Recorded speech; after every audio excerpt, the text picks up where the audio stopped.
We're really thrilled you guys came, and it means a lot to us as council, so thank you for coming to be here. Okay, Media Channel founder and executive editor Danny Schechter, the news dissector, is also a founder and vice president, executive producer of Global Vision Incorporated, an award-winning media company formed in 1987. Mr. Schechter has been a broadcast and print journalist and is an internationally recognized speaker and writer on media issues. His work has been honored with Emmy Awards, the Iris Award, the George Polk Award, the Major Armstrong Award, and honors from the National Association of Black Journalists. Mr. Schechter was the news director and principal newscaster for WBCN-FM, an on-air reporter for WBG-BH, and a news program producer and investigative reporter at CNN and ABC.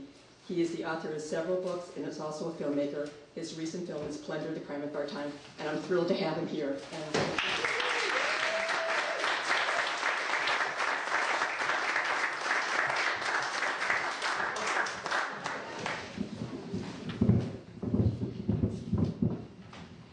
Well, we're in a room where various anonymous organizations meet.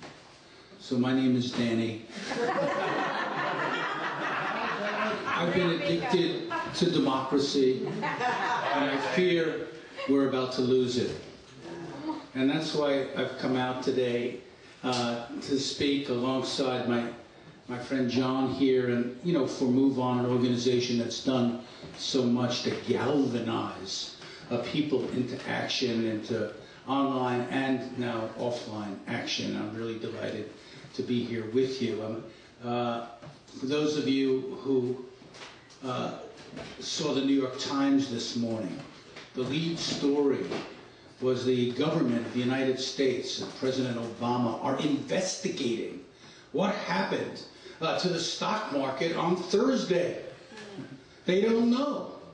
The Wall Street Journal headline said, the Wall Street Journal said Wall Street itself is baffled by what happened. The Financial Times called it a shambolic moment, which means only shaman can divine what actually happened there. The New York Times tried to come up with a number of factors. Well, maybe it was this and maybe it was that, but it was the wildest ride ever in our history. When the market dropped almost 1,000 points and then bounced back and then, took a break and had a cup of Starbucks coffee and then came back again. Jim Cramer, that great wizard on CNBC, commented, he said, well, some things are just unknowable. You can't make this up.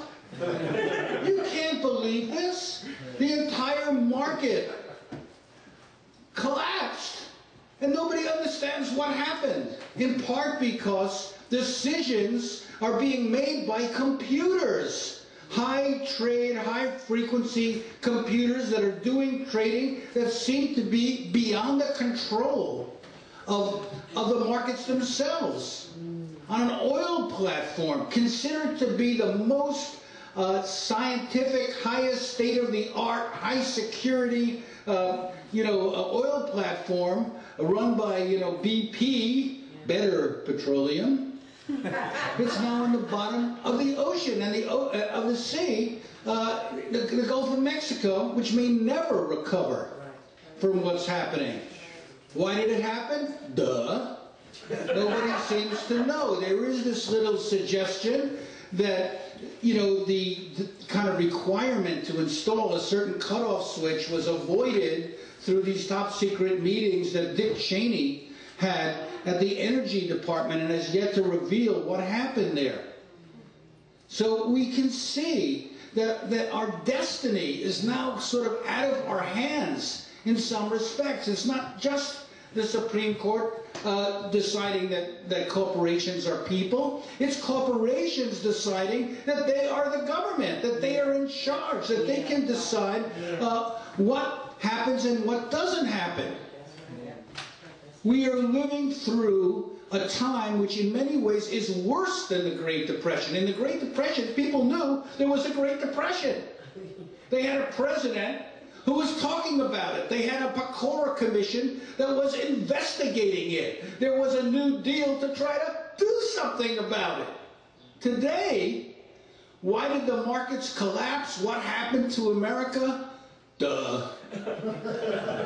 Well, you know, there's a derivative product in the second tranche of the third unfolding. And you listen to this stuff, and you realize it is designed not to be understood.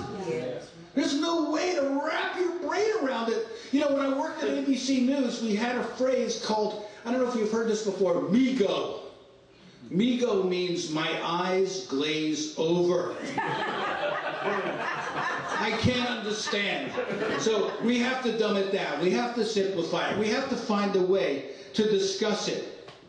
And yet, despite 2 years of an economic collapse and what's being called a jobless recovery, 242,000 new jobs have been created. That's the good news. The bad news, the unemployment rate went up to 9.9%. Duh. Again, how do you put together in your mind two events that seem to be so at odds with each other, and such a contradiction of what's going on, and make sense of it? You know, it's clear that, you know, the government wants to create jobs. I'm sure they do. They want to create green jobs. They want to put people back to work. They know it's essential to do so. And yet, somewhere down the line, they really don't have the control and the power to do it appropriately. They want people to be able to have health care. I believe that. You know, that they sincerely realize that 46 whatever million people without insurance is not really a good thing. Or that the United States, you know, number 137 in the world rankings on health care, it's not such a good thing. It's not something you want to brag about. You know?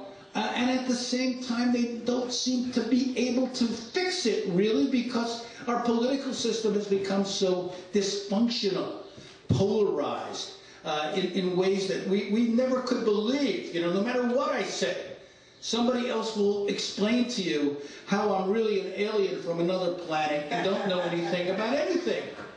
And that's the level of the discourse, the level of the debate, so acrimonious, so devoid of dialogue and discussion and facts and information, that it becomes almost an environment that seems like it's polluted. You know, we're living in this slime pit, you know, where you tune on, you know, certain channels, which will remain unnamed, and you just sit there staring at it. You say, who are these people? What are they? Who? You're speechless. In other words, you not only do they have the right to speech, but you've lost your right to speech because you can't wrap your brain around what you're watching and the level of callousness, insensitivity, lack of compassion, lack of concern about what's happening to 14 million families that have lost their homes. 14 million! We're not talking about 10, 20, 30, 14 million. And in these families, there are children. So we're talking about maybe 5 children. We're talking about millions of children living in the street with no security whatsoever. 1 out of 6 in poverty. Not because the government wants that, but because forces seem to be in control that they don't control. And then you have, you know, unemployment, 9.9%. And then when you really talk to people who know anything about unemployment, say, well, you know, figures lie and liars figure.